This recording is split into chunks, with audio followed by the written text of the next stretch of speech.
So what is a limit? A limit is what the function or the y values are approaching or getting closer to. A limit is not what the function or y value is equal to at a point. So remember, the difference is the limit is what the values are approaching. A limit is not what the y value is equal to. There are some cases where the approaching value is the same thing as the y value, but in a lot of cases we will see that they are not going to be the same. The approaching value, what it's getting closer to, is what we're looking for when we're looking for limits. The value that it's equal to is not necessarily what we are looking for. So here is one of the many examples that we will see. Here is a graph that has a hole in the middle of it. So remember, a limit is what it's approaching. A limit is not what it equals. So as you can see, when the x value is equal to 1, there is no y value. That does not mean that there isn't a limit. So one way to describe what's happening at this open circle is we know that there's no y value there because it's an open circle. That means the function does not exist there. But we could say that as the x values get closer and closer to 1, the y values get closer and closer to 2. So writing it down, that took me like a good 30 seconds to write that down, but it still conveys what we're thinking. There are quicker ways to write this down, and the limits notation is what we're headed towards, trying to describe what is happening at this x value. So one other way we can write this down is we could say, and we can use an arrow to represent approaches, right? As x goes to 1, comma, f of x, or my y value, and we can put arrow 2. So this is one description. This is another description. As x goes to 1, f of x goes to 2. So you might have seen that one when doing limit notation for end behavior, but the agreed upon notation is this third notation. So the most wide notation, the widely used notation is limit notation, where we say the limit of my function f of x, and then we put what x is approaching. As x approaches 1 equals, so we notice how we've already put x approaches 1 down here. That's what this is. And then whatever that number is, whatever the y values are approaching, we put on the other side of this. So we notice that f of x approaches 2, so my limit would be equal to 2. So this is how you would write this in limit notation. You need to be writing all of your limits just like that. So one thing you could add to your side thoughts or questions on the side for your focus notes is, how do I read this? How am I supposed to read this? It's not limit x going to 1 of f of x equals 2. That's the wrong way to read it. Right here, I'm saying it is read, this is how you read it. The limit of f of x as x approaches 1 equals or is 2. So notice how this comes first, then you swing to the bottom, and then you say equals. So limit of blank, f of x, g of x, h of x, whatever the function is, as, and then you read the bottom, x approaches that value. So in this little section of the unit, we need to know how to find the limit using a graph and find the limit using a table. So let me show you where we get these x and y values. Well, the y values come from plugging in the x values, where I get these x values from. So when we're looking for limits, we're looking for what's happening when we get really, really, really, really, really close to a value. So here I have the x value of 2. So what I want to do is I want to list x values that are really, really close to 2. Now 0 is close to 2, but it's not close enough. I'm talking about decimals like 0.9999, that would be close to 1. Or 0.00001 would be close to 0. So let's think of decimals that are closer and closer to 2. I left some space for some numbers that are smaller than 2 and bigger than 2. That's usually how you'll see these tables. So numbers that are smaller than 2, x values that are smaller than 2, I could start off with 1.9. That's smaller than 2. Can I get a little bit closer? Yeah, I can say 1.99. Can I get even closer? Hopefully you figured it out by now. All I got to do is throw in a 9 at the end and I'm closer. So 1.999. Okay? So let's say you plug that. We're going to plug this in a minute. I'll give you some y values and we'll read it together. So let's look at the other side. If I were generating some coordinate points over here, I would want to get numbers that were really, really close to 2. So let's start further away from 2 and get closer and closer. So hopefully you could say, oh, well, 2.1, that's pretty close to 2. How can I get closer? I'm not going to put 2.11 because that's actually bigger than 2.1. How can I make this number smaller? I can say 2.01. That is smaller than 2.1. And then over here, I can say, how can I get smaller? I throw a 0 now in between. Instead of 9s over here, I'm throwing zeros between the decimal and the number. So 2.001. This is getting closer. So notice how these numbers are getting closer to 2 this way. These numbers are getting closer to 2 this way. So let's say we had this table and we had undefined here. So this is the whole point of actually being able to use this skill. Sometimes we'll say, oh, it's undefined. But if we can see what the y values are approaching around 2, then we can find our answers. So if I have this as my table. So again, pretend I found these x values, plugged them in, got these y values. Our answer, what we want to do is we want to figure out what are my y values approaching. So let's see. As we get closer and closer to 2, we're starting at 10.9, 10.99, 10.99. It looks like we're getting closer and closer to 11. I'm going to put a question mark there. I'll erase it there. Because it looks like from the left side of 2, from the smaller side of 2, I'm getting closer to 11. Is that the same as the other side? Well, 11.01, 11.001, and it does look like it's getting closer from this side. Okay, so we found my answer, but now we have to put it in limit notation. So remember, limit notation is read the limit of my function. What is my function? It is still f of x because it is up here written as f of x. And we were evaluating this limit as x approached what x value? Was it 0? Was it 1? Was it 2? It was 2. So as x approaches 2 equals, and then what did we find? As x got closer to 2, what did y get closer to? Well, I can erase this question mark now and confirm that it does get closer to 11. So again, if I was given this table and I was asked to find the limit of f of x as x approaches 2, I would say it equals 1. So this is essentially my answer. We just wrote all of that in limit notation. What we saw on the table, we wrote it in one nice and eloquent equation. All right, so let's talk about one-sided limits. So when we're talking about one-sided, we're talking about what's going on with the function on one side of it. So remember, your x values are here. So it's either there's a left side, there's a right side, and when they come together, they form the limit. So let's talk about what that looks like. So if I wanted to say the left side, I'm going to use the limit of f of x as x approaches 5 as an example for both of these. So if I wanted to recognize or ask you what is the limit from the left side, all I would do is put a little minus symbol in the exponent there.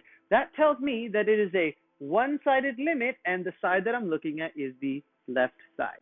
So again, this minus in the exponent tells us that we're asking for the limit from the left of 5. So we'd be looking for what's happening with the values, the y values of the function. What are they getting closer to on the left side of 5?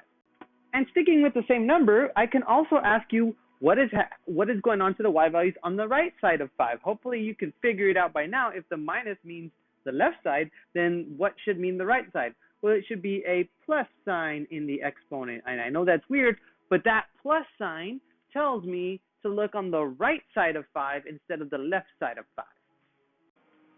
Alrighty guys, let's go ahead and take a look at this function here. It's a piecewise function. It has left piece, right piece. And this is asking us to find the limit of f of x as x approaches -1. And remember, this exponent means from the left.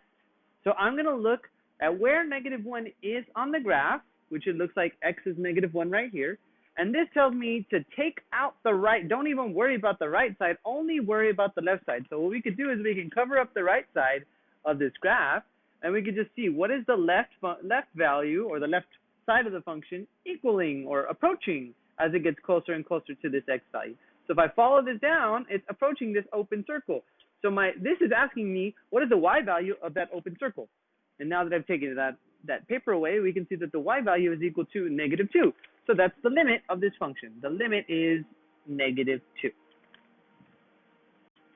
So let's go ahead and look at that same function, but now I'm looking for the limit of f of x as x approaches the same x value, -1, but not from the same side. This is from the positive side now.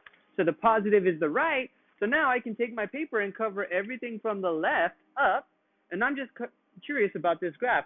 As it gets closer, so if I'm going from the right to the point, I'm following it, and it looks like it's approaching this open circle. So all I have to do is find the y value of that open circle.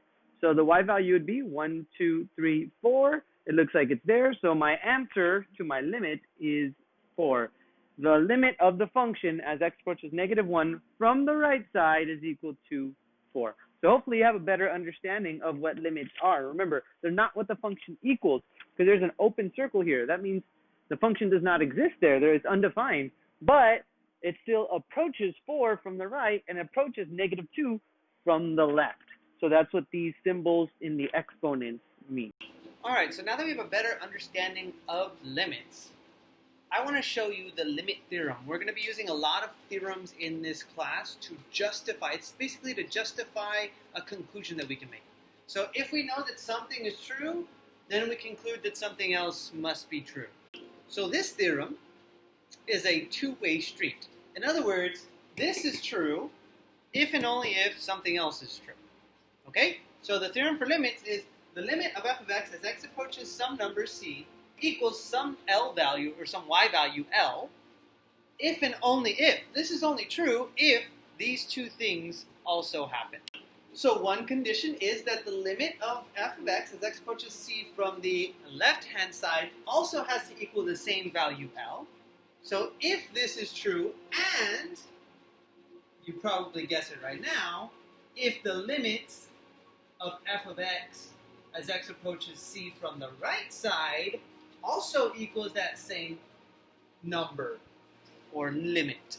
So again, we can find out the limit of the function as x approaches c, and we can assume that we can verify that it is equal to L if and only if the left-hand side also is equal to L, the limit on the left-hand side is equal to L, and the limit on the right-hand side is equal to L.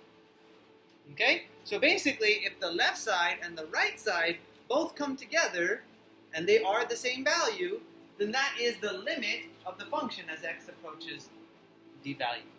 So just to clarify, again, remember limits are what the graph is going towards. Sometimes we have a limit given algebraically without the graph or numerically like we have here, but it's just asking or telling us what the function is approaching. That's what we started off the lesson with. So let's say I tell you the limit of f of x as x approaches 2 from the left equals 10. So from the left-hand side, it's going to the y value of 10. And then the limit of f of x as x approaches 2 from the right-hand side is also equal to 10. So from the right-hand side, it's also going to 10. So from this previous example, I said, if the left-hand side and the right-hand side both go to the same number, then that's the limit of the function. So since the left-hand side is going to 10 and the right-hand side is going to 10, we can assume that the limit of f of x as x approaches the value, which is 2, in this case, also equals 10. So that's what I was trying to represent with this limit theorem. That's all it says. If this and this go to the same value, then the limit of the function as x approaches that number also equals that same value. So if you notice, these two are one-sided limits, and this is what we call a two-sided limit. We need both sides of the value to agree. In other words, the left side goes to 10 and the right side goes to 10 to assume the actual value of the limit. So this is what we would call a two-sided limit, even though we don't see two symbols here, right? We just see the number. But the two sides have to be the same in order for the limit to exist. So let me show you how this works graphically. So as you can see from my graph, I have this parabola-looking thing on the left side. There's an open circle up here at the y-axis and the y value of 4.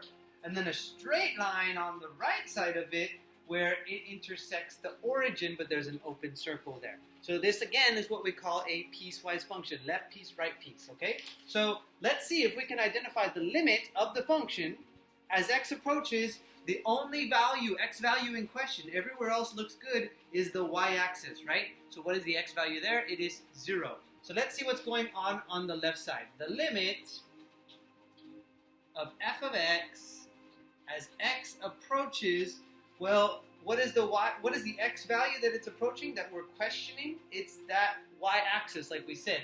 0 and then we're going to see what's happening on the left-hand side.